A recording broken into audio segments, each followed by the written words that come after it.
Hello बच्चों, आप सभी को मेरा नमस्कार। मैं सोहन अपने यूट्यूब चैनल इनसाइट क्लासेस में आप सभी का बहुत बहुत स्वागत करता हूं। तो बच्चों, आज हम नेक्स्ट क्लास करेंगे। हम कर रहे थे सर्ड्स एंड इंडाइसेस। हमने लास्ट शुरू किया था। लास्ट क्लास में हमने पढ़ा था घातांक और करणी। सर्ड्स एंड इंडाइसेस को हम बोलते हैं घातांक एवं करणी। ठीक है, इसका हमने एक टाइप कर लिया था। आज हम नेक्स्ट आगे स्टार्ट करते हैं। हमने जो लास्ट क्लास में पढ़ा था वो कुछ ऐसे क्वेश्चंस थे। अगर लिखा हो under root 72 plus under root 72 plus under root 72 plus infinite times, या तो ये वाली फॉर्म हो या फिर इस फॉर्म में हो, √72 माइनस √72 माइनस √72, और ये भी इनफाइनाइट टाइम्स उसको माइनस कर रहे हैं। या फिर इस फॉर्म में हो √72 अंडर √72 इनकी मल्टीप्लिकेशन इनफाइनाइट टाइम्स हो रही हो। तो हमने इस तरह के सवाल लास्ट क्लास में किए थे। ये फर्स्ट टाइप मैंने आपको बताया था। तो बच्चों, आपने अगर पढ़ा होगा तो इसका आंसर आप बता सकते हैं। इसका आंसर आएगा 9, इसका आंसर आएगा 8 और इसका आंसर आएगा 72। इसमें हमने क्या पढ़ा था बच्चों? इसमें हमने क्या ये पढ़ा था कि इसमें हम 72 के ऐसे फैक्टर करते हैं जिनका डिफरेंस 1 आए, जिनका डिफरेंस 1 आए। तो इसका डिफरेंस 9 × 8, 9 8 = 72 और 9 - 8 1। तो इसका आंसर अगर यहाँ पे प्लस है, अगर यहाँ पे ये सम करा रहा है तो आंसर आ जाता है 9। इसमें नीचे माइनस करा रहा है तो आंसर आ जाएगा इसका यहाँ पे 8। और मैंने बताया था कि अगर इसको बार बार मल्टीप्लाई हो रही है, एक ही नंबर की मल्टीप्लिकेशन हो रही है इंडेफिनिट टाइम्स तक, तो इसका आंसर वो ही संख्या आ जाएगी 72। ठीक है, तो लास्ट क्लास में हमने बच्चों ये कर लिया था। अब कुछ बच्चों के मन में सवाल आ सकता है कि सर अगर इसका फैक्टर ना हो, यहाँ पर कोई ऐसी संख्या लिखी हो जिसका फैक्टर ना हो, तो उस केस में क्या करना है। आइए आज हम उसको पढ़ेंगे। जैसे अब ये देख लीजिए, लिखा है √3 प्लस √3 प्लस √3 इनफाइनाइट टाइम्स तक वो उसको प्लस करा रहा है, सम करा रहा है इसका। तो इसमें हम क्या करते हैं, इसके जो ना आंसर दो तरह से आते हैं। एक तो आंसर इसका ऐसे आता है कि इसका आंसर क्या होगा, जैसे 1 से 2 के बीच,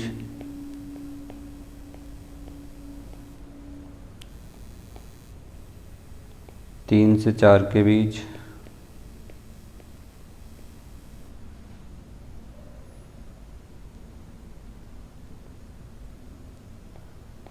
2 से 3 के बीच,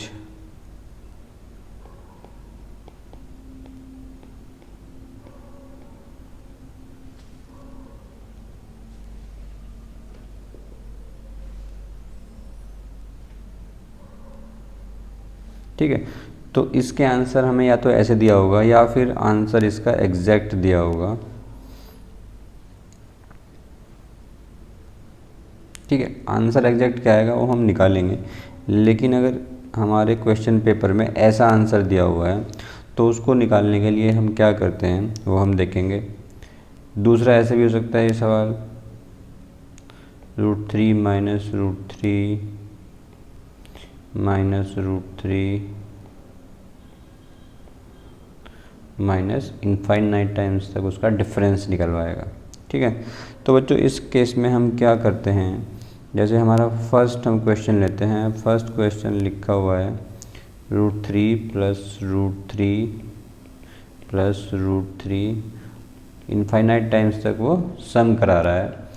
तो हम क्या करते थे कि हम इसके ऐसे फैक्टर करते थे जिसका डिफरेंस हमारा 1 आ जाए। लेकिन हम क्या देखते हैं कि 3 के ऐसे फैक्टर्स नहीं हो पाते हैं जिनका डिफरेंस 1 हो। तो इस केस में हमें क्या करना है, अगर यहाँ पर प्लस है तो हमें आगे की तरफ चलना है। 4 के फैक्टर देखिए क्या ऐसे हो जाएंगे जिनका डिफरेंस 1 हो, नहीं हो पाते हैं। 5 के देखते हैं, 5 के फैक्टर क्या ऐसे हो जाएंगे जिनका डिफरेंस 1 हो। 5 के तो 2 ही फैक्टर होते हैं, 1 एंड 5, एंड 5 1 जा 5 और 5 1 होता है 4। तो 5 के भी ऐसे फैक्टर नहीं हो पा रहे हैं जिनका डिफरेंस 1 आए। अब चलेंगे 6 पर, तो क्या 6 के ऐसे फैक्टर हो जाएंगे जिनका डिफरेंस 1 हो। 3 2 जा 6 एंड 3 - 2 = 1। तो हम देखते हैं कि 6 के फैक्टर ऐसे हो जाते हैं जिनका डिफरेंस 1 हो। तो हम इसको लिखेंगे, इनका फैक्टर्स आ रहे हैं हमारे 2 × 3।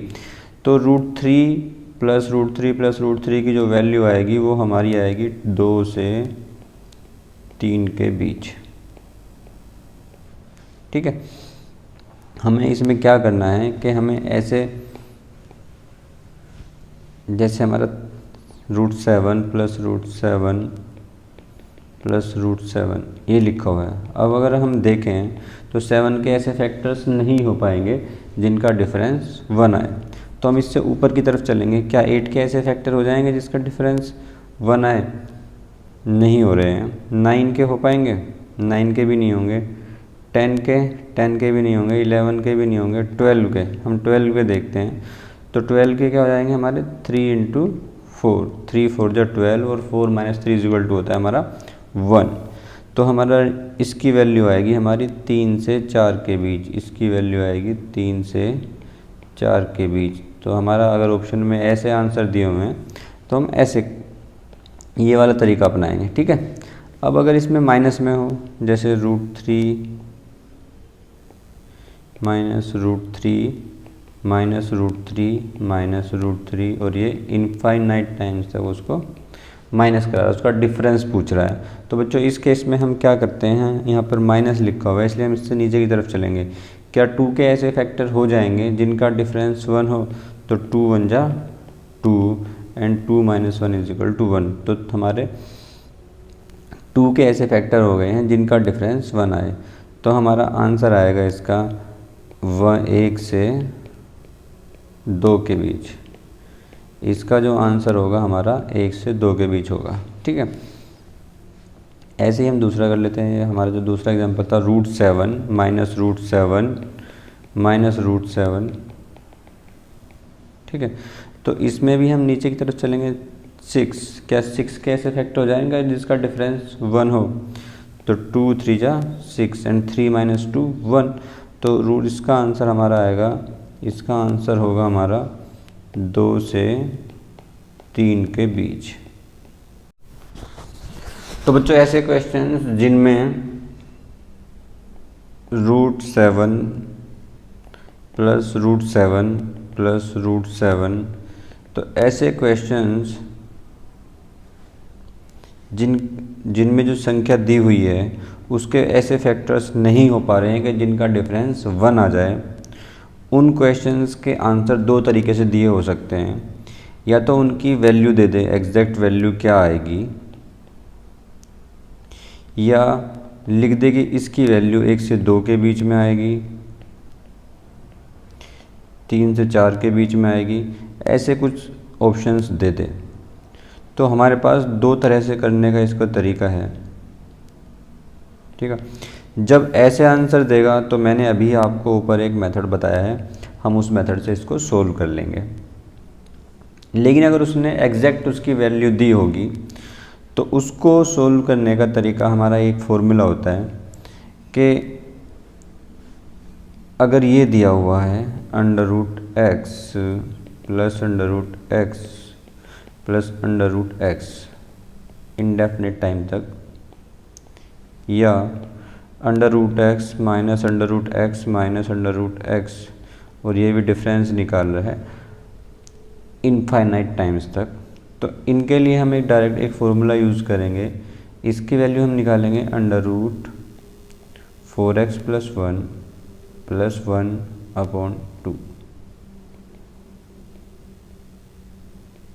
4x + 1 - 1/2। तो बेटा ये फॉर्मूला यूज़ करके हम इसकी वैल्यू निकालेंगे। जैसे हम निकालें √3 की वैल्यू निकालते हैं, √3 प्लस √3 प्लस √3, ये इनफाइनाइट टाइम्स तक है। तो इसकी वैल्यू आएगी हमारी √4 × 3 + 1 -1 अपॉन 2। तो इसकी वैल्यू आ जाएगी हमारी 4 × 3 = 12 + 1 √13 + 1 अपॉन 2। तो इसकी वैल्यू हम ऐसे निकाल सकते हैं। बच्चों एक बात मैं आपको और बता दूं कि ये जो फॉर्मूला हमने यहाँ पर लिखा है, ये जो फॉर्मूले हमने यहाँ पर लिखे हैं, इन फॉर्मूले का यूज़ हम उन सवालों में भी कर सकते हैं जिनका डिफरेंस 1 आ जाए, जिनके फैक्टर्स का डिफरेंस 1 आ जाए। देखिए जैसे हमने एक सवाल किया था, जैसे मान लिया हम कर लेते हैं √2 + √2 + √2, इसका आंसर हमारा आया था 2। ठीक है, क्योंकि इसके ऐसे फैक्टर हो गए थे 2 × 1 = 2 और 2 - 1 क्या होता है 1।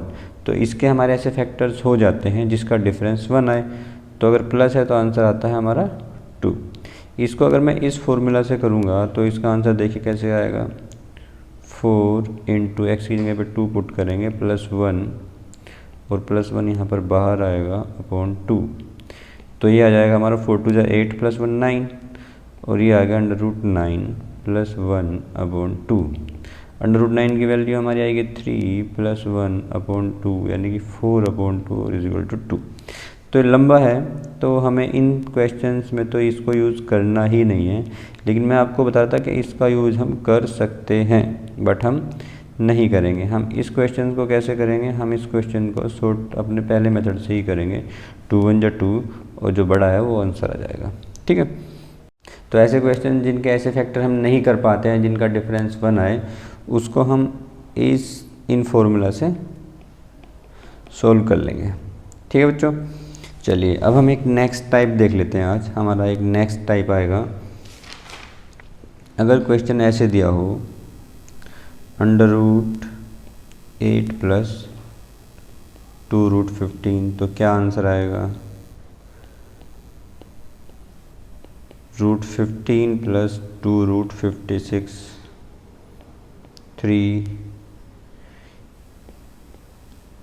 8 - 2√15। फोर्थ क्वेश्चन दिया है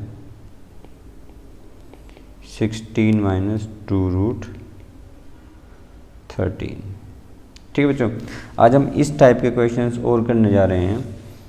अच्छा, इस टाइप में क्या खासियत है, एक तो क्या है, ये अंडर रूट है। ठीक है, दोनों में अंडर रूट है। दूसरा यहाँ पर 2 है, हमें ये ज़रूर देखना है कि यहाँ पर 2 हो।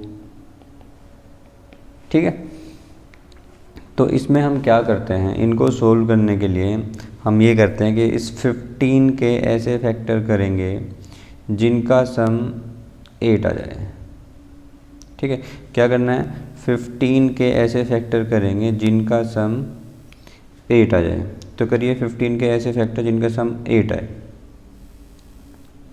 5 × 3 = 15, 3 × 5 और 3 + 5 हो जाता है हमारा 8। तो इसका आंसर बच्चों हमारा जाएगा √3 + √5। तो हमें क्या देखना है इसमें, हमें ये देखना है कि यहाँ पर 2 हो, 2 ज़रूर होना चाहिए। नेक्स्ट क्वेश्चन कर रहे हो आप इससे 56 के ऐसे फैक्टर जिनका सम 15 आए। तो ये हो जाएगा हमारा 7 × 8 = 56 और 7 + 8 15। तो इसका आंसर आएगा हमारा √7 + √8।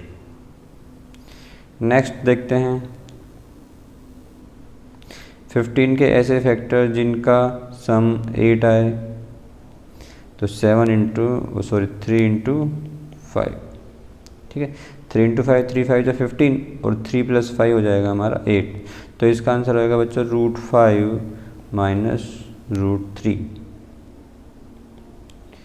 आगे देखते हैं 13 के ऐसे फैक्टर जिनका सम ये सवाल बच्चों गलत है, आप इसको ऐसे लिखिए, ये सवाल में आएगा 2√39। ठीक है, तो बताइए इसको कैसे करेंगे।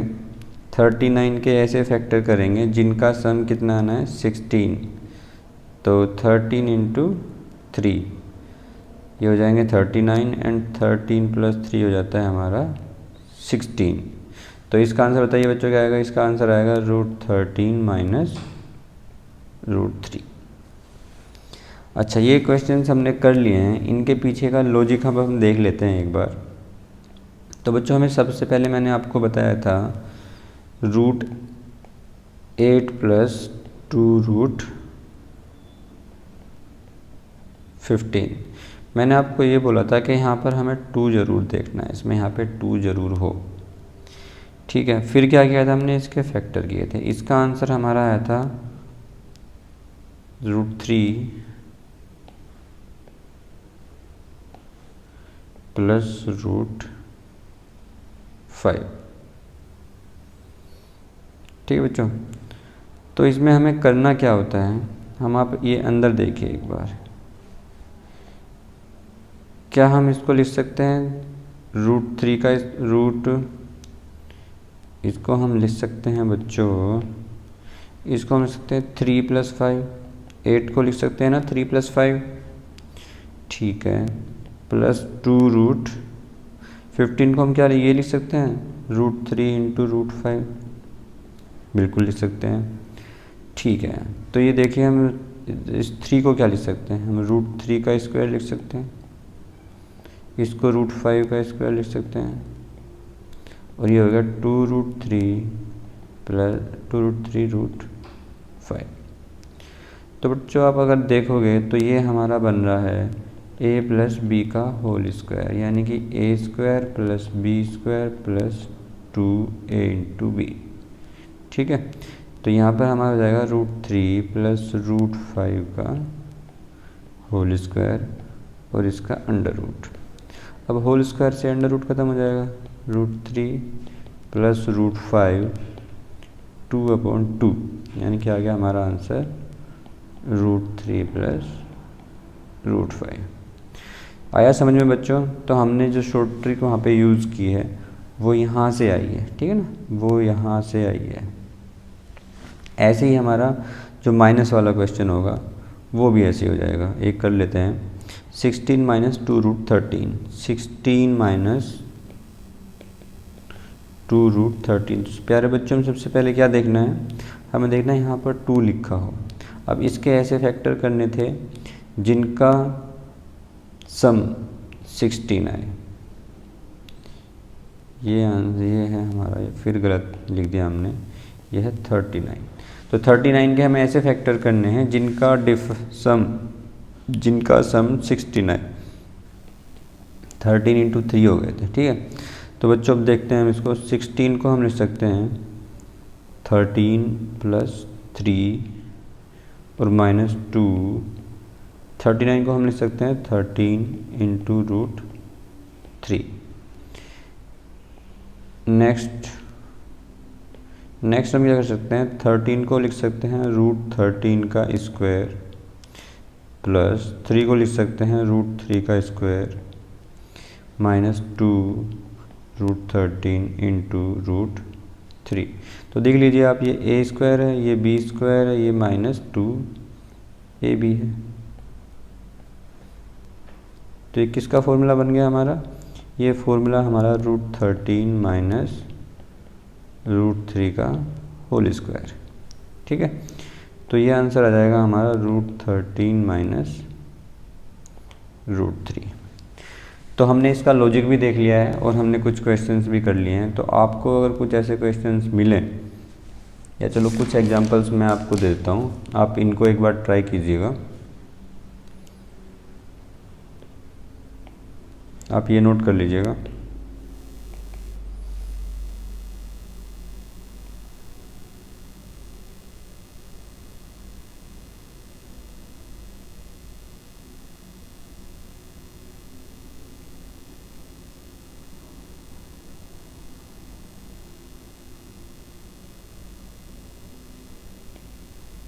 16 प्लस 2√63। दूसरा क्वेश्चन नोट कीजिए।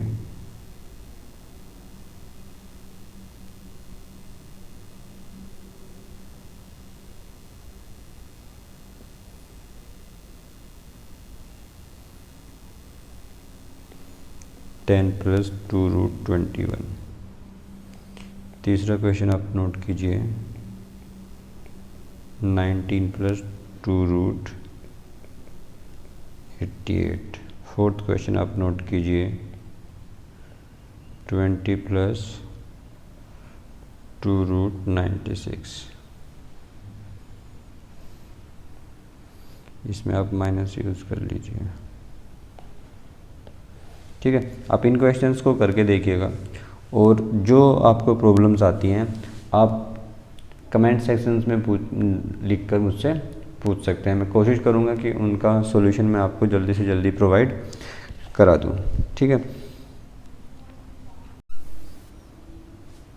तो बच्चों आज की वीडियो अब हम यहीं पर ख़त्म करते हैं। अभी तक सर्ड एंड इंडाइसिस में हमने 2 तरह के क्वेश्चंस किए हैं, 3 तरह के क्वेश्चन कर लिए। नंबर 1 ऐसे क्वेश्चन किए, √x plus √x plus √x, इसको इनफाइनाइट टाइम्स तक अगर वो सम करा रहा है। Number 2 √x minus √x minus √x minus infinite times तक वो उसका डिफरेंस पूछ रहा है, या इनकी मल्टीप्लाई कर रहा है, x multiply by √x multiply by √x, infinite times तक वो मल्टीप्लाई करा रहा है। या फिर क्वेश्चन थे हमारे जो आज हमने किए हैं,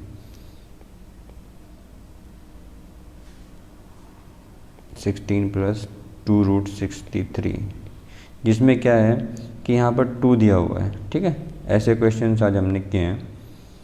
या 16 माइनस 2√63, या इनका सम पूछ रहा है या डिफरेंस पूछ रहा है। तो हम ऐसे क्वेश्चंस कर चुके हैं। आपको इससे मिलते जुलते क्वेश्चन जहाँ भी मिले आप उनको सोल्व करके देखिए। कोई प्रॉब्लम आती है तो आप मुझसे पूछिए। ठीक है, तो बच्चों ऐसे ही धीरे धीरे हम अपना जीडी का मैथ्स का कोर्स कवर कर लेंगे। और अगर आपको बच्चों समझ में आ रहा है, मेरी वीडियोस आपको सही लग रही हैं, अच्छी लग रही हैं, तो प्लीज़ इसे अपने दोस्तों के साथ भी शेयर कीजिए। हमारा चैनल सब्सक्राइब कीजिए। And thank you all for watching this video.